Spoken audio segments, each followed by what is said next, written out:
नमस्कार आणि सर्वांना शुभ प्रभात.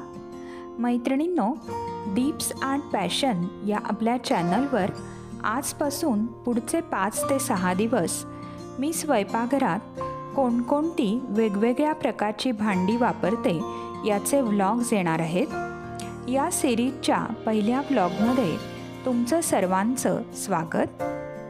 आता या भांड्यांचं क्लिनिंग कशा प्रकारे करावं, ही भांडी डिशवॉशर सेफ आहेत की नाही, शिवाय आपण कोणत्या प्रकारचं अन्न यामध्ये शिजवू शकतो आणि ही भांडी आपण कशा प्रकारे मेंटेन आणि स्टोअर करू शकतो ज्यामुळे ही भांडी अधिकाधिक टिकाऊ बनतील, हे सर्व मुद्दे धरून ही भांडी मी तुम्हाला दाखवणार आहे. तेव्हा ही व्हिडिओ सिरीज शेवटपर्यंत पहा आणि आवडल्यास मैत्रिणींनो लाईक जरूर करा.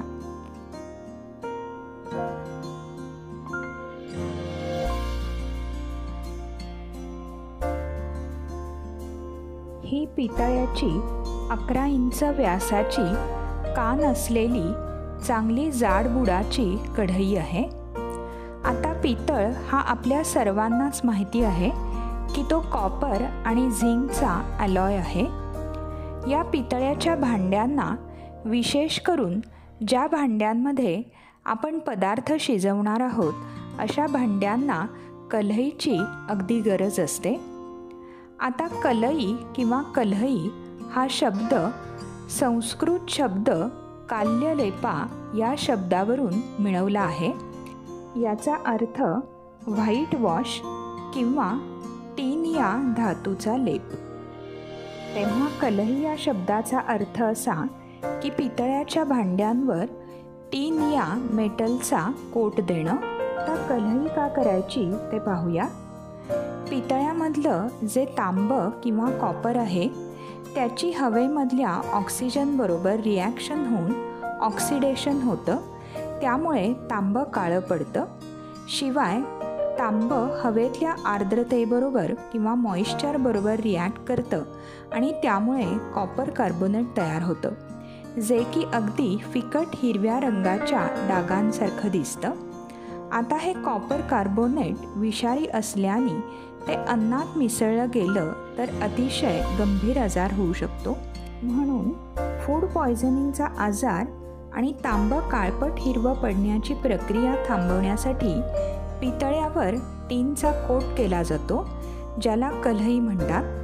आता टीन हा मेटल पण उष्णतेचा चांगला वाहक असल्याने पितळ्याच्या भांड्यातून उष्णतेचा लॉस होत नाही.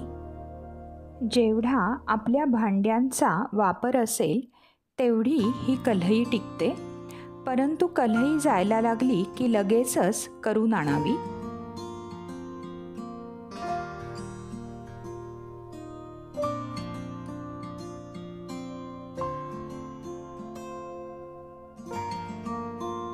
ही पितळ्याची भांडी आपण डिशवॉशरमध्ये धुवू शकत नाही.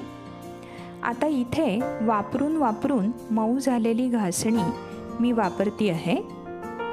एखादा माइल्ड लिक्विड सोप ही भांडी स्वच्छ करायला वापरता येतो.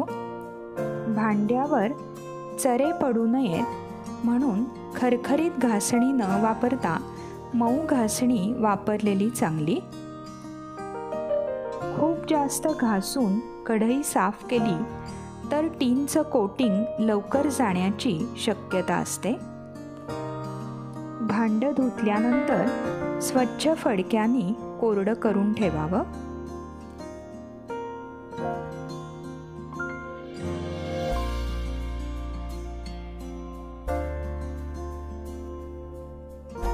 या पितळ्याच्या भांड्यात पदार्थ शिजवला की साधारण 1 तासभरच तुम्ही त्यात ठेवू शकता.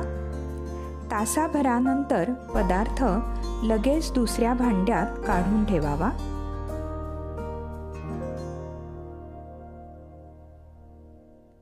पितळ्याची भांडी वापरल्यानंतर धुवून कोरड्या फडक्याने स्वच्छ पुसून कोरडी करून ठेवावी.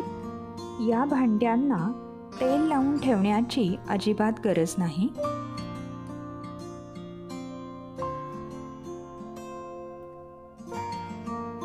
पितळ्याची भांडी वापरताना शक्यतो लाकडी किंवा सिलिकॉनचा स्पॅच्युला वापरणं जास्त चांगलं, कारण त्यामुळे टीनचं कोटिंग जास्त दिवस टिकून राहायला मदत होते.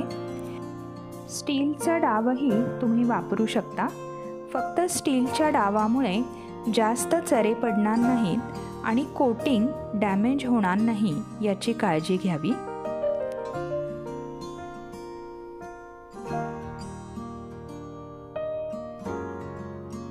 आता सर्वात महत्त्वाचं म्हणजे या पितळी भांड्यात आपण कोणत्या प्रकारचे पदार्थ शिजवू शकतो. तुम्ही या चालू असलेल्या व्हिडिओमध्ये पाहू शकता की मी यात आंबट, गोड, तिखट सर्व प्रकारचे पदार्थ शिजवले आहेत, जसे की शेवयाची खीर, कैरीची कढी, मिरचीचं पंचामृत, कांदा बटाट्याचा रस्सा. सर्व चवीचे पदार्थ आपण या पितळ्याच्या भांड्यांमध्ये करू शकतो. फक्त या पितळी भांड्यांना कढई असणं अतिशय महत्त्वाचं आणि गरजेचं आहे.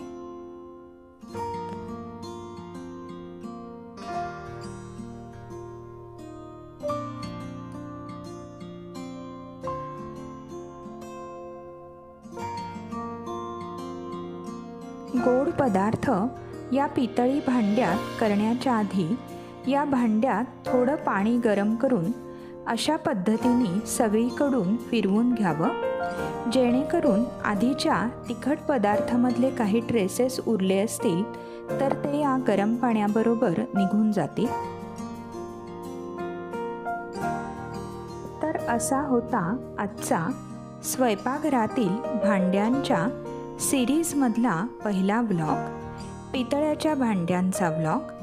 आजच्या व्हिडिओमध्ये तुम्हाला कोणतीही गोष्ट आवडली असेल, उपयुक्त वाटली असेल तर आजच्या व्हिडिओला आवर्जून लाईक करा आणि जाता जाता डिप्स ॲट पॅशन या आपल्या चॅनलला अजूनपर्यंत सबस्क्राईब केले नसेल तर आवर्जून सबस्क्राईब करा, बेल आयकॉन प्रेस करा. धन्यवाद.